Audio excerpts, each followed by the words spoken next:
Hello mga kalaro, magandang hapon. Welcome sa ating 5 PM PCSO Lotto Result. Ngayon ay araw ng Sabado, second batch na ng ating 2D at 3D games. Welcome po sa ating video. Welcome sa ating page kung nasa Facebook ka. Welcome sa ating channel kung ikaw ay nasa YouTube. Shoutout sa PCSO. Thank you very much kay Sir Matt at sa mga kasama niyo dyan sa online hub. Ayan, nanonood sila sana.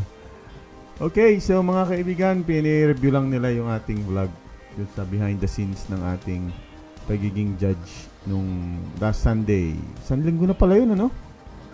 Ang bilis ng araw, ah. So, shoutout sa inyo, PCSO. Thank you for watching din sa mga bago at first time. Welcome po sa ating channel at page.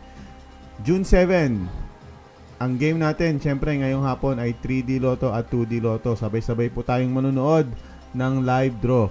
Ay, nawala. Teka lang, ah. Ayan. Ay, ako yan, ah. Ayan.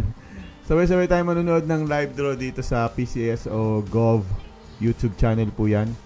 At ililista po natin yung mabubunot nilang number dito sa board natin para yung mga kalaro at mga suki natin dito na lang titingin sa board. Hindi na nila papanuorin yung ating yung live ng PCSO. Anyway, mga kalaro, ini-invite ko po kayong bumisita sa page namin. Itong nakikita niyo sa gilid ko. Ang pangalan po niya sa Facebook ay Lotohan ni Eli. Ginawa po natin yan noong 2020 dahil pandemic, bawal lumabas. At para makataya po kayo ng loto kahit hindi kayo lumalabas, gumawa tayo ng page para i-chat nyo na lang kami. Again, 2020 pa po yan. Panahon po ng pandemic, bawal lumabas. May COVID sa labas. Kaya dyan na lang natin pinapataya yung mga kaibigan at kababayan natin.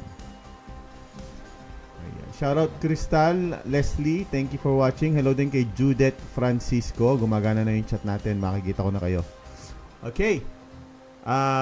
Babala po mga kaibigan, ha. Yung bagong commercial ng PCSO ngayon, wag nyo nang, kung napanood nyo, wag nyo tatamperin. Wag nyo babaguhin. Wag nyo tutusok-tusukin, susulat-sulatan yung ticket nyo para magmukha kayong nanalo. Ano po yan? Bukod sa hindi naman papasayan sa machine, labag po daw sa batas. Baka makulong ka pa dahil sa pagtatamper mo ng ticket. Another reminder ng PCSO mga kalaro, tumaya lamang ng inyong nasa budget. Kung kayo po ay tumataya na ng pambayad nyo ng kuryente, kung ang itinataya nyo ay pambayad nyo na ng pambili nyo na ng ulam o ng bigas, huwag po na kayong tumaya. Tumaya lang ng kaya nyong itaya. Yung yung extra, yung sobra, yung for fun. Kung itinataya nyo po ay kabuhayan nyo na, masama na yan. Kumausap na kayo sa taong tutulong sa inyo. Sakit na yan. Baka addict na kayo. O kaya pati pang bilhin nyo ng pagkain, tinataya nyo na, masama po yun. Ha? Sabi ng PCSO, tumaya lamang ng sapat. Ng sapat sa iyong kakayanan. At isa pang paalala ng PCSO, bawal tumaya ang bata. Ang bata po ay hanggang 17. 17 pa baba, bawal. So 18 pataas lang ang pwedeng tumaya ng PCSO. Shout out. Ay, andun si Ma'am Leslie. Barangay Putik, Zamboanga City. Shout out sa inyo dyan. Okay, hawakan na po ang ticket mga kalaro. Time check, 4:57. Again, tandaan nyo yung mga reminder na yun, ha. Bawal itamper yung ticket, bawal